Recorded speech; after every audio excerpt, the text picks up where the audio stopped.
Hello friends, welcome to our YouTube channel TSP classes. तो कैसे हैं आप सब?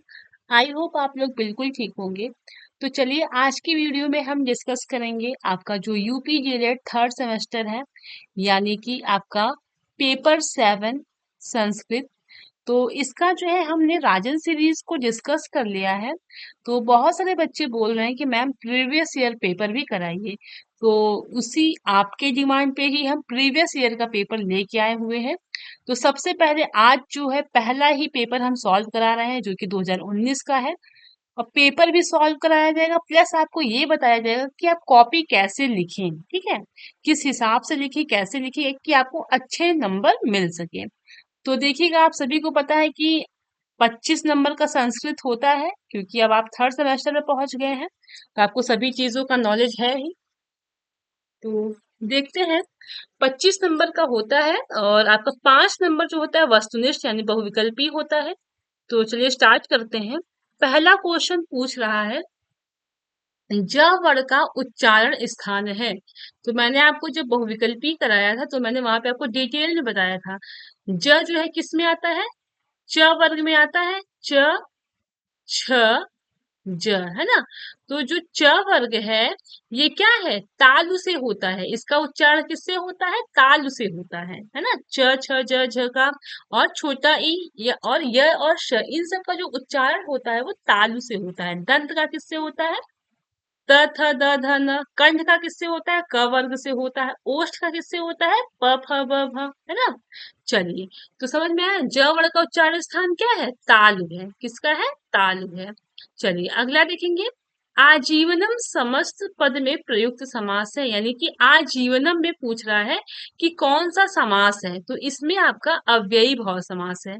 कौन सा समास है? अव्ययी भाव समास है। तो देखिएगा, इसको कॉपी को किस तरीके से लिखना है वो देख लीजिएगा। ये देखिए, इस तरीके से आप लिख सकते हैं। यहाँ पे वस्तुनिष्ठ प्रश्न डालिए, प्रश्नोत्तर संख्या 1। इसका पहले यानी ऑप्शन अ सही है। ऑप्शन अ लिख के जो है आपका वो लिख दीजिए, तालु है। प्रश्नोत्तर नंबर 2 का स ऑप्शन सही है, तो स लिख दीजिए, अव्ययी भाव समास है ना। चलिए आगे देखते हैं। आपका तीसरा क्वेश्चन पूछ रहा है कि अगच्छत रूप है। तो अगच्छत रूप है, तो आपका कौन सा रूप है? प्रथम पुरुष का ये रूप है, ठीक। किसका रूप है? प्रथम पुरुष का। तो देखिएगा, इसको कैसे लिखेंगे हम। प्रश्नोत्तर संख्या 3 का अ ऑप्शन सही है और प्रथम पुरुष का है। इस तरीके से लिखेंगे, तब जाके आपको अच्छे नंबर मिलेंगे। यानी एग्जामिनर आपकी कॉपी का जो है वो देखिएगा किस तरह से आप लिखे हैं, है ना। प्रेजेंटेशन देखिएगा कि बच्चा किस तरीके से कम टाइम में बहुत अच्छा प्रेजेंट करके चीजों को लिखा हुआ है। चलिए आगे देखेंगे। सर्वनाम शब्द है, तो सर्वनाम शब्द है आपका सर्वेषु, ठीक। इसमें से आपका सर्वनाम शब्द कौन सा है? सर्वेषु जो है ये आपका सर्वनाम शब्द है, ठीक। कैसा शब्द है? सर्वनाम शब्द है। तो चौथा का स ऑप्शन सही है। उसके बाद देखेंगे प्रश्नोत्तर नंबर 5, यानी कि क्वेश्चन नंबर 5 है आपका। नद्या शब्द में प्रयुक्त विभक्ति है। आपका जो नद्या शब्द है, इसमें जो है आपकी खष्टी विभक्ति है। कैसी विभक्ति है? खष्टी विभक्ति है। तो देखिएगा, मैं फर्स्ट सेमेस्टर वाले बच्चों को भी हमेशा बताती हूँ कि आपको विभक्तियां, रूप, ये सब याद करनी पड़ेगी। शब्द रूप हो गया, धातु रूप हो गया, ये सब याद किए बिना कोई काम आपका नहीं हो सकता है, ठीक। चलिए आगे देखेंगे। इसको फिर से देख लेते हैं। कॉपी इसी तरीके से लिखिएगा, वस्तुनिष्ठ प्रश्न डालिएगा, फिर प्रश्नोत्तर संख्या 1 जो ऑप्शन है ऑप्शन लिखिएगा, फिर ऑप्शन में जो है उसको लिखिएगा, ठीक है। इस तरीके से लिखेंगे, सीरियल वाइज लिखेंगे तो एग्जामिनर परेशान नहीं होगा। उसको 1 बाय 1 आंसर मिलता रहेगा, वो चेक करता रहेगा और आपको अच्छे नंबर वो देता रहेगा, ठीक। चलिए अति लघुत्तरी प्रश्न को देखते हैं। अति लघुत्तरी प्रश्न में क्या पूछ रहा है? क्वेश्चन में पूछ रहा है कि दीर्घ संधि का सूत्र लिखिए। क्या लिख रहा है? दीर्घ संधि का सूत्र लिखिए। तो मैंने आपको संधि पढ़ाया है, वहां पे मैंने सभी संधि का जो है सूत्र बताया है। और जो बच्चे नहीं किए हैं, अगर वो आपके राजन सीरीज को भी पढ़ेंगे, तो वहां पे भी मैंने जब आपको ऑब्जेक्टिव कराया था, तो वहां पे भी आपको सभी सूत्रों के बारे में अच्छे से बताया था, ठीक। प्रश्नोत्तर संख्या 6 है आपका। दीर्घ संधि का सूत्र है अकह सवर्णे दीर्घ, ठीक। क्या है? अकह सवर्णे दीर्घ, ये आपका क्या है? दीर्घ संधि का सूत्र है, ठीक। चलिए आगे देख लेते हैं।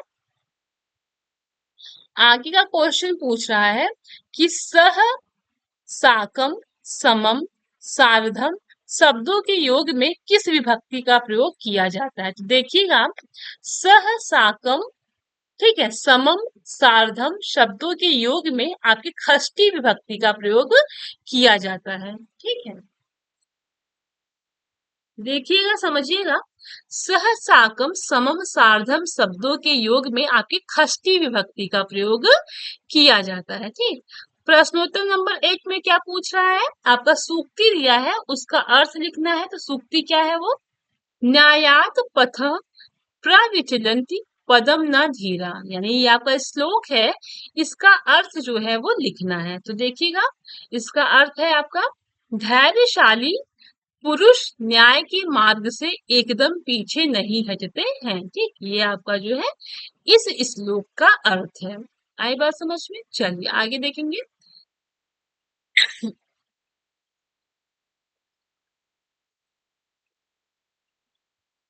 अगला क्वेश्चन है, 21 संख्या को संस्कृत में लिखिए, यानी कि पूछ रहा है कि 21 संख्या को संस्कृत में लिखना है। तो ये आपकी 21 संख्या है, इसको संस्कृत में कैसे लिखेंगे? एक विसंति। ठीक, एक विसंति है जो आपका 21 है, इसको संस्कृत में एक विसंति लिखेंगे। ध्यान दीजिएगा, आपके सिलेबस में 1 से लेके 50 तक की संस्कृत में संख्या को संस्कृत, सॉरी, 1 से 50 तक की जो संख्या है ना, उसको संस्कृत में लिखने के लिए आ सकता है। ठीक, तो चीजों को तैयार कर लीजिए, क्योंकि यहीं से आपका 2 नंबर बन जाएगा। अगला क्वेश्चन है प्रश्नोत्तर नंबर 10। तो इसमें पूछ रहा है कि सप्ताध्यायी शब्द में कौन सा समास है? ठीक, सप्ताध्यायी शब्द में कौन सा समास है? तो सात, सप्ताध्यायी को जो है सात अध्याय है ना, तो आपके सप्ताध्यायी शब्द में आपका तत्पुरुष समास है। कैसा समास है? तत्पुरुष समास है। ठीक, चलिए आगे देख लेते हैं। प्रश्नोत्तर संख्या 11। तो देखिएगा, 1 नंबर आपका बहुविकल्पी में पूछा है, प्लस 1 नंबर आपका अति लघुत्तरी पूछा है। ठीक, किसका पूछा? शब्द रूप का। तो 2 नंबर तो आपका यहीं से बन गया। तो चीजें बहुत ही ज्यादा जरूरी है। अगर आपको नहीं आता है संस्कृत, तो बार बार यही बोला जाता है, शब्द रूप, धातु रूप, ये तैयार कर लीजिए, सारी संस्कृत आपको आ जाएगी, क्योंकि बच्चों को सिर्फ और सिर्फ यहीं पे टफ लगता है। ठीक, और अभी आप इसी पेपर में देख लीजिए, 2 नंबर का आपका सिर्फ और सिर्फ ये आपका शब्द रूप से ही क्वेश्चन बना है। ठीक है, चलिए देखिएगा, पूछ रहा है क्वेश्चन में कि अस्मद शब्द के द्वितीया विभक्ति के तीनों वचन का रूप लिखना है। ठीक, अस्मद शब्द के द्वितीया विभक्ति के तीनों वचन का रूप लिखना है। तो एक वचन, द्विवचन और आपका बहुवचन। तो देखेंगे द्वितीय विभक्ति में क्या है? अस्मद यानी आपका अहम, आवाम, वयम, ये आपका प्रथमा विभक्ति है। द्वितीय विभक्ति क्या बनेगा? माम, आवाम, अस्मन। ठीक, क्या बनेगा? माम, आवाम और आपका अस्मन, ये आपका अस्मद रूप, अस्मद शब्द रूप का द्वितीय विभक्ति का तीनों वचन है। ठीक है, चलिए अब हम देखेंगे, आते हैं आपके लघु उत्तरी प्रश्नों की तरफ। ठीक, तो लघु उत्तरी प्रश्न में पहला क्वेश्चन पूछ रहा है, गम धातु का लिट लकार का रूप लिखिए। तो देखिए, 2 क्वेश्चन नंबर यहाँ से बना है और आपका 1 नंबर यहाँ से बना है, यानी 3 नंबर आपकी किससे पूछ रहा है? धातु रूप से पूछ लिया। 3 नंबर आपका कहाँ से पूछ लिया है? आपके धातु रूप से पूछ लिया है। ठीक है, समझ में आया? इसलिए बार बार आपको बोला जाता है कि शब्द रूप और धातु रूप तैयार कर लीजिए। चलिए आगे देखते हैं, गम धातु लिट लकार का रूप जो है पूछ रहा था। तो देखिएगा, तीनों पुरुष तीनों वचन में।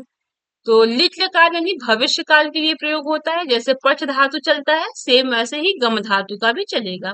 तो गमिष्यति, गमिष्यतः, गमिष्यन्ति, गमिष्यसि, गमिष्यथः, गमिष्यत, गमिष्यामि, गमिष्यावः, गमिष्यामः। ठीक, कमेंट करके आप लोग बताइएगा कि किन किन बच्चों को पांचों लकार याद हो गया है, किन किन को नहीं याद हो गया है। कमेंट के थ्रू जरूर बताइएगा, तो मुझे आइडिया होगा कि कितने बच्चे पढ़ रहे हैं, कितने बच्चे नहीं पढ़ रहे हैं, है ना। चलिए आगे देखते हैं।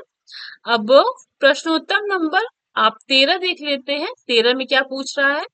तो 13 में जो है आपका पूछ रहा है, ये आपका श्लोक दिया है, इसको हिंदी में लिखना है।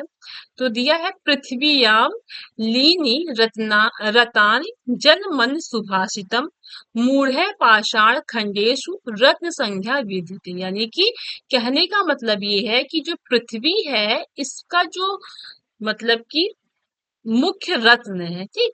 देखते हैं, पृथ्वी पर जो है आपका जल है, अन्न है और जो मधुर वचन है, यही आपके तीन रत्न है। यानी कि आपकी पृथ्वी पर जो जल है हमारा, अन्न है और जो मधुर वचन है, यही तीन मुख्य रत्न है ना। यही सबसे महत्वपूर्ण रत्न है, सबसे महंगे रत्न है। लेकिन जबकि जो मूर्ख लोग हैं वो पत्थर के टुकड़ों को रत्न कहते हैं। कहने का मतलब ये है कि पृथ्वी पे जो जल, अन्न और मधुर वचन है, इन्हीं को जो है मुख्य रत्न माना जाता है। लेकिन हमारे जो कुछ लोग हैं, जो मूर्ख लोग हैं, वो पत्थर के टुकड़ों को क्या मानते हैं? रत्न मानते हैं, ठीक है।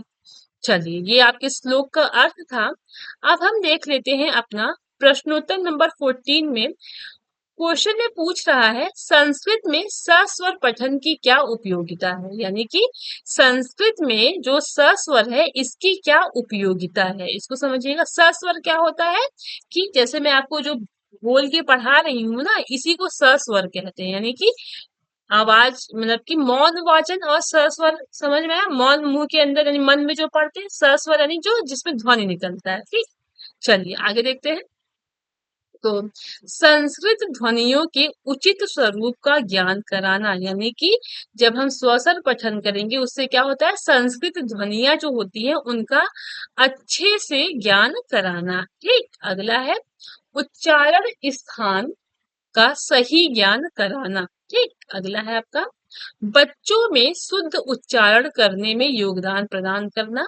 और आपका अगला है, बच्चों में पठन के प्रति रुचि जागृत करना। ये आपके संस्कृत में सस्वर पठन की उपयोगिता है, ठीक है। संस्कृत ध्वनि फिर से देख लेते हैं। संस्कृत ध्वनियों के उचित स्वरूप का ज्ञान कराना, उच्चारण स्थान का सही ज्ञान कराना, बच्चों में शुद्ध उच्चारण करने में योगदान प्रदान करना, ठीक।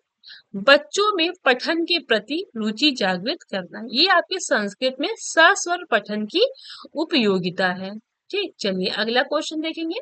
तो प्रश्नोत्तर संख्या 15 में पूछ रहा है कि 17 से लेके 20 तक के संख्यावाचक शब्द लिखने हैं, ठीक। 17 को संस्कृत में बोलते हैं सप्तदश, 18 को बोलते हैं अष्टदश, 19 को बोलते हैं नवदश यानी एकोन विसंति भी बोल सकते हैं, और 20 को बोलते हैं विसंति, ठीक।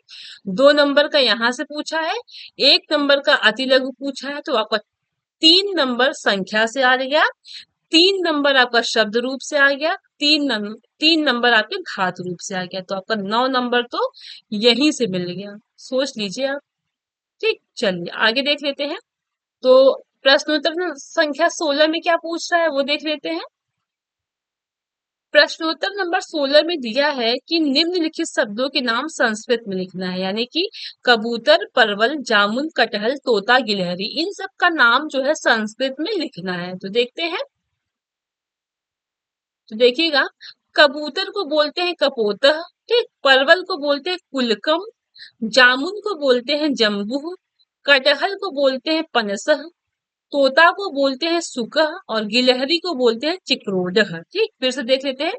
कबूतर को बोलते हैं कपोतः, परवल को बोलते हैं कुलकम, जामुन को बोलते हैं जम्बू, कटहल को बोलते हैं पनसह, तोता को बोलते हैं सुकह, गिलहरी को बोलते हैं चिक्रोडह। क्या बोलते हैं? चिक्रोडह, ठीक। चलिए अगला क्वेश्चन देख लेंगे। क्वेश्चन नंबर 17 में क्या पूछ रहा है इसको देख लेते हैं।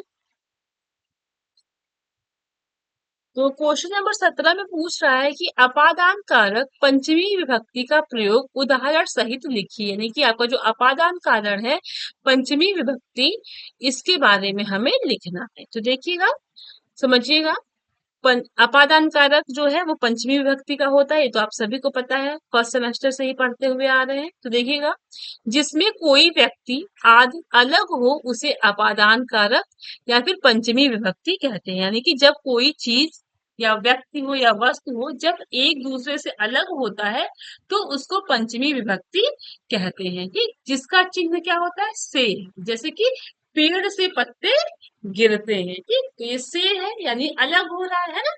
तो इसका मतलब क्या है कि जो अपादान कारक होता है या जो पंचमी विभक्ति होता है, इसका जो चिन्ह है वो क्या है, से है। से का मतलब क्या है, आपके अलगाव, अलगाव से संबंधित है। ठीक, चलिए आगे देखते हैं, इसका उदाहरण समझ लेंगे। सह अस्वाद पतात। ठीक, सह अस्वाद पतात यानी वह घोड़े से गिरता है। तो जब वो घोड़े से वो गिरा, तो वो घोड़े से अलग हो गया कि नहीं अलग हो गया, है ना। चलिए आगे देखते हैं। राम सिंहात विभेद यानी राम सिंह से डरता है। ठीक, चलिए आगे देखेंगे प्रश्नोत्तर नंबर 18, इसको संस्कृत में अनुवाद करना है। तो पहला है आपका, तुम सब कहाँ जाते हो। तो तुमको क्या बोलते हैं संस्कृत में, यूयम बोलते हैं। कहाँ को बोलते हैं, कुत्र, और जाना का होता है गच्छत। तो इसका क्या होगा, यूयम कुत्र गच्छत। त्वम युवा, सॉरी, सह तौते त्वम युवाम यूयम। तो आपका जो गच्छत है, ये आपका यहाँ पे जो है इसके अनुसार चलेगा। ठीक, चलिए अगला देखेंगे। राम के साथ लक्ष्मण भी वन गए। इसका क्या होगा, राम के साथ का होगा रामेण। ठीक, साथ का होगा सारधम, और लक्ष्मण भी, तो लक्ष्मण अपि, वन गए का होगा वनः गतवतः। ठीक, तो राम के साथ लक्ष्मण भी वन गए, रामेण सार्धम लक्ष्मणापि वनः गतवतः। ठीक, चलिए अगला क्वेश्चन देख लेंगे। सूर्य को नमस्कार है। ठीक, सूर्य को नमस्कार है तो क्या होगा, सूर्याय नमः। ठीक, क्या होगा, सूर्य को नमस्कार है का क्या होगा संस्कृत में अनुवाद, सूर्याय नमः। ठीक, वृक्ष से पत्ते गिरते हैं, यहाँ पे भी वृक्ष से पत्ते अलग हो रहे हैं, ये पंचमी विभक्ति है। ठीक, वृक्षात पत्राणि पतन्ति। ठीक, वृक्ष से पत्ते गिरते हैं का क्या होगा, वृक्षात पत्राणि पतन्ति। तो देखिएगा आज हमने 2019 का पेपर सॉल्व किया है। तो देखिए आपको कॉपी इसी तरीके से लिखना है, और जब लास्ट में ना आप अपना रोल नंबर अवश्य लिख दिया करिए। ठीक, और कोशिश किया करिए कि सीरियल वाइज सारे आंसर देने को, यानी कि वस्तुनिष्ठ प्रश्न है तो क्वेश्चन नंबर 1 2 3 4 5 ऐसे लिखिए। फिर अति लघु आता है तो अति लघु का सारा सीरियल वाइज लिखेंगे ना, तो एग्जामिनर क्या करेगा कि उसको कॉपी चेक करने में आसानी होगी, तो वो खुश होगा कि अरे बच्चे ने कितने अच्छे से कॉपी लिखा है, कितने अच्छे से लिखा है, मुझे कितनी आसानी हुई। तो हर एक सही पे भी करेक्ट कर देगा, कहीं भी थोड़ा सा भी मिस्टेक होगा तो भी आपका नंबर नहीं काटेगा, सही नंबर वो दे देगा। ठीक, तो यहाँ पे लास्ट में रोल नंबर लिखिएगा, कॉपी सेम ऐसे ही लिखना है, और अगर इसका पीडीएफ चाहिएगा तो बता दीजिएगा।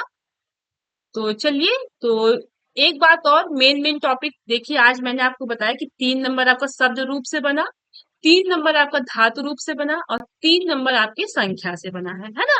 तो 9 नंबर आपके यहीं से बन गया। तो अगर आप चाहते हैं तो इन सब टॉपिक को तैयार कर लेंगे तो आराम से 9 नंबर मिल जाएगा। तो चलिए मेन मेन टॉपिक मैंने बता दिया है, अब पढ़िएगा। कल की क्लास में हम 2022 का पेपर डिस्कस करेंगे। कॉपी ऐसे ही लिखिएगा, सीरियल वाइज लिखने की कोशिश करिएगा। तो चलिए क्लास को यही एंड करते हैं, मिलते हैं कल की क्लास में। और हमारी मेहनत के लिए एक लाइक और एक कमेंट, बार बार मैं यही आपको बोलती हूँ। अपने दोस्तों के साथ ज्यादा से ज्यादा चीजों को, यानी सारी क्लासेस को शेयर करिए ताकि और सारे बच्चे हमसे जुड़ सके। और अगर आप हमारे चैनल पे नए हैं तो चैनल को सब्सक्राइब करिएगा, वीडियो को लाइक करिएगा, और दोस्तों के साथ शेयर जरूर करिएगा। क्लास को फिर बंद करते हैं, मिलते हैं कल की क्लास में। Okay, thank you.